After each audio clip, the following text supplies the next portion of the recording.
I get it. I finally get what this little Ricoh GR boring little camera is all about. I am a photographer and I took this photo.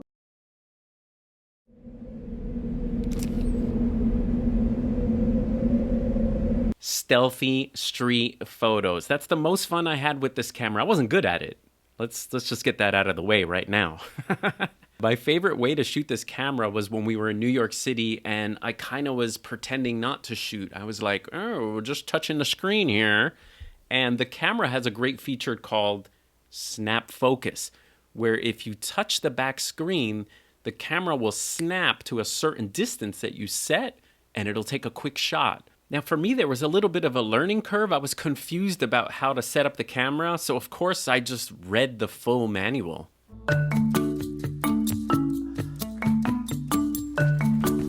Okay, let's start.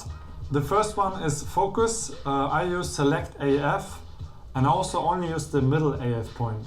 So yes, after reading the entire manual cover to cover, I set up the camera to have back button focus, to shoot great photos. Man, this camera takes amazing photographs. The JPEGs are super sharp. The colors are really nice. But the real question is this camera for you?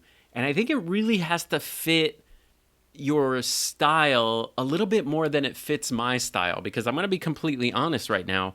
I don't love coming back to the computer and seeing when someone I took a picture of is looking back at me.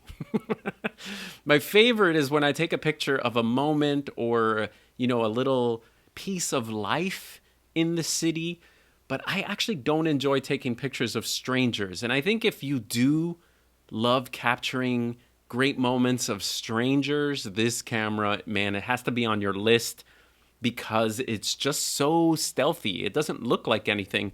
For example, if you had this Fujifilm X70, look at this thing. Look, as soon as you whip this thing out, someone's going to be like, oh, what is that? So, and this is the Ricoh GR, it's kind of like... All right, so overall, the things I enjoyed and the things, my thoughts about this camera, just overall, super fun. Super fun. If it fits your needs, it's a yes, 100% yes. At first, I was a little concerned about the tiny buttons and dials, but they all worked great. Like, this camera kind of is nice to hold. Like, for such a small camera, it has a really good grip, so it feels comfortable. Now, I will admit, for its price, when I first unboxed it, I was kind of like, it's not that exciting. It's a little boring until I got it. I got that, it's supposed to be boring looking. It's supposed to be, sort of hide so no one really sees it. Look at that camouflage right there. So I understood that, but it did kind of look a little plasticky to me. Little lockable mode dial on the top, great. It's got 3 custom functions you could set. So you could set up the camera to have like 3 saved settings. I was a little thrown off by this shutter. I never saw a pill-shaped shutter before. The one thing I couldn't get to work was snap. You can set snap focus to the shutter. So you can take regular photographs, and then if you push really quick, it'll go to that snap focus setting. But for some reason, I couldn't get that to work. So luckily, the touchscreen snap focus worked for me. I found that my first time that I used it was a huge mistake. I went to a street fair. Here's a picture. I did a street fair where it was pitch black. And the last thing you want to do is use a tiny little APS-C camera where you have to crank up the ISOs to get your shutter up high. But anyway, I did it anyway to test the camera. So in this picture, the camera has image stabilization. So I shot these guys cooking at 1/15th of a second, and it's acceptably sharp. I found that the noise was fine, 1600, the usual with APS-C, 1600, 32. It kind of depends on your tolerance of how much grain you want. And again, if you underexpose photos and you're trying to save them later, you're going to get a lot of noise and grain. So I would probably shoot this camera 1600 and below for my tastes. Really nice, sharp, clean JPEGs. The JPEG processing seems to do some noise reduction and a little bit of sharpening. but not anything too extreme, not like waxy sort of, like in Fujifilm, you have to take your noise reduction down or the images kind of look a little fake, a little waxy. I found that the Ricoh GR did a little better job with this. So this is the JPEG straight out of camera, and this here is the raw file of Zipper. And again, bringing some of the shadows out, and the colors are great. Super happy with that. This is the JPEG straight out of camera of the Zeppolis being made. Here in New Jersey, if you go to an Italian feast, you have to have fried dough that they put powdered sugar on called Zeppolis or Zaples, or depends what neighborhood you're from. But it's just the same thing. Beignets, the same thing everywhere. Churros in other countries. So here's the JPEG straight out of camera, a little underexposed, and then the raw just bringing out the colors and the just the exposure a little bit more. And the image did great. Here was a vendor cooking, and he had lights on him, and I am at 3200. And the lesson here is that if you have good lighting, you can shoot at 3200 and it'll still be, if it's well lit, the picture will be good. So, and the raw file I just kind of, took a little bit of the green tones out from the fluorescent lights, and the colors, the contrast, I like everything about it. And then this was one of my favorites. I exposed completely for the game in the back, and then did like a tacky HDR, clarity up kind of thing. But it shows the versatility of the raw files. Here's an example of how sharp the lens is on the camera. Really, really sharp. This is a JPEG straight out of camera, and this is that positive film, which to me kind of looked a little bit like Ostia, a little faded Ostia on Fujifilm. Not exactly my look, so I took the raw in and kind of, grunged it up a little bit and warmed it up a little bit. So I was a little disappointed that there weren't more film simulations. There was standard, vivid, and then some really good black and white presets on this.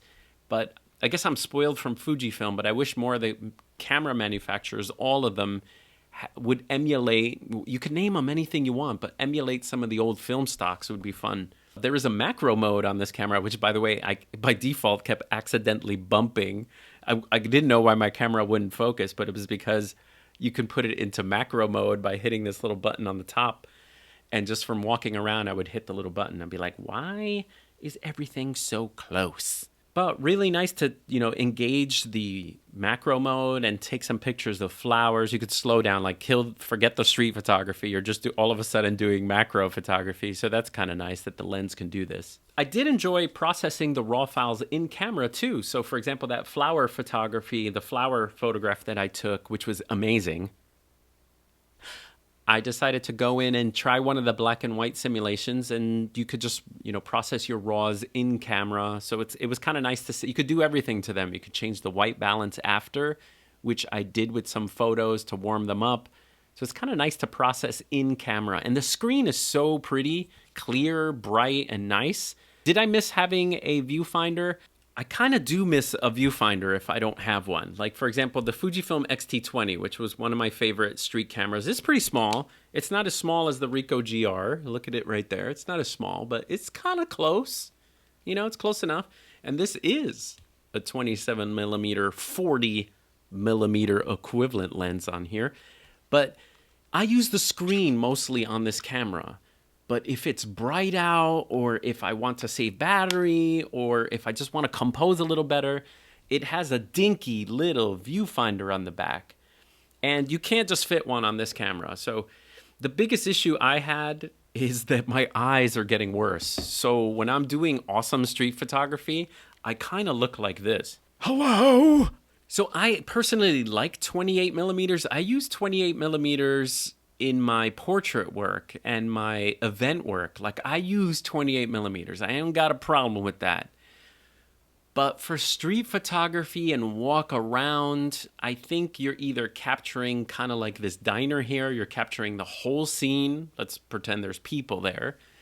Or you're shooting close up. And if you're shooting close up to people, you get a really cool look at 28. But I'm going to admit, it is a challenge. If I'm shooting 28 of portraiture and party, I have a subject or action in front of me.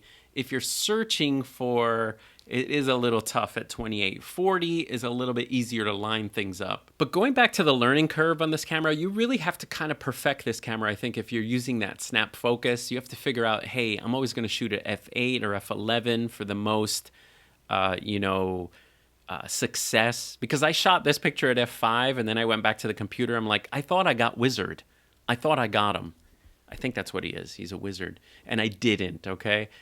And so my first GR photos were like, when I came back to the computer, I'm like, oh, I captured that. Or nope, that was a miss. So I could see if you're a GR expert and you always get things in focus, this is just a ridiculously amazing tool for street photography. This is kind of what the camera is about, just like seeing something weird and grabbing it really quickly. The camera snaps on so fast, and then when you touch the screen, it goes to that snap focus. So this one was rewarding to grab. But here is a shot that I didn't get to frame up too much, but it's super sharp from snap focus. Shooting at f5, I got the little dog and her waiting for a cab. And if you notice in the background, we got to thank B&H. That's right. B&H are the ones that let us play with this camera for a few weeks. So thank you, B&H. If you're going to shop, go across the street here to our friends at B&H. Thank you guys for letting us play with the Ricoh GR. Super fun camera. It's my camera store of choice. I buy everything from B&H. They have free shipping. They have easy returns. They have great prices and good customer service. Go online. You can talk to someone, that kind of thing. Anyway, thanks, B&H, for lending us the Ricoh GR. This is another huge disappointment. I wanted to use snap focus here, but it missed the two people talking. And here I flat out used single focus point and focused on the sign. But it shows how sharp the lens is, the great colors. And so I don't think you'll be disappointed in the files in the camera. The files are great. Now, this is when I probably felt most comfortable using the camera. It was early in the morning. There was no one around, and I was kind of just, taking in the sights and shooting, the streets of New York, just all the graffiti and the grime. There's a little bit of vignetting on the lens. So the raw files straight out of camera have a little bit of vignetting. And what I found is I kind of like it. I sometimes do add a little vignette to my pictures anyway. So the camera had a little vignetting, and then when you process the raw, it just removes the vignetting. But look how sharp and bokeh-licious. The dynamic range was fine, I would say. It's not the best I've seen, and definitely not the worst I've seen. You can bring back blown-out highlights, but not as many stops as maybe like a Sony a7 III or something like that. And then leaving the grime of New York, I went to Cold Spring, New York, which is a nice little town on the Hudson River, and the leaves are changing and people are out. And it's here, I kind of just tried to use the JPEG straight out of camera, and the colors are just so nice. There's like a little pastel feeling to the Ricoh GR. There isn't like a crazy, Velvia bright punchiness. There's more of a little bit of a pastel subdued look to the images. And then just looking at this last photo, I would say the only thing is I think you might want to put your own flavor on some of the pictures. Like, for example, I love the colors of this car here, this orange. But again, I think sometimes the pictures look like they're from a phone because of the 28 millimeter. And if you're shooting at f8 or something, where here I just put a skin on it real quick from Adobe. I just picked vintage, just so you can get a little bit of a curve, a little bit of flavor. So I found that with the camera. Sometimes straight out of camera was very cool if the moment was cool and if the pastel colors worked, like the woman walking her dog. And other times it looked like a phone picture. I felt it needed a little bit of editing. So is the camera for you? I think you probably know the answer already. If you like the 28 millimeters, if you like to shoot up close to people, if the snap focus feature is something that intrigues you, and you better practice because it's pretty awesome if you get it right, and you want to be very ninja and stealthy, I think the Ricoh GR is perfect. It's better than any other camera that's trying to do this. I think you would need to maybe spray paint this Fujifilm X70, and I love the Sony ZV-1, which is kind of looks the same. But for me, this camera is better for video than photo. It's a little too slow for photo. The Ricoh GR is quicker. The files are better. It's an APS-C larger sensor camera. I wish that it had a flip up screen, not flip out. It don't need this. What it need? Oh, that turned on the camera. Flip up would make you a little bit more stealthy, because when I was trying to shoot people with the snap focus, I definitely still had to put the camera up and it looked like this, as opposed to the flip up screen. You know, sometimes you're looking down, people don't even, they look at your camera, they don't really look at you, which is kind of cool. So a flip screen on a Ricoh GR might be kind of cool. Not that anyone's doing selfies with a Ricoh GR, but I think that's something that would be welcome. I did see on some forums that people did discuss dust getting into the little mechanism here. So you maybe can get like a cover of some kind on the camera. But check out Samuel Street Life's channel. He does a lot of videos on this camera. He's the go-to. And I read the manual. I didn't go to his channel.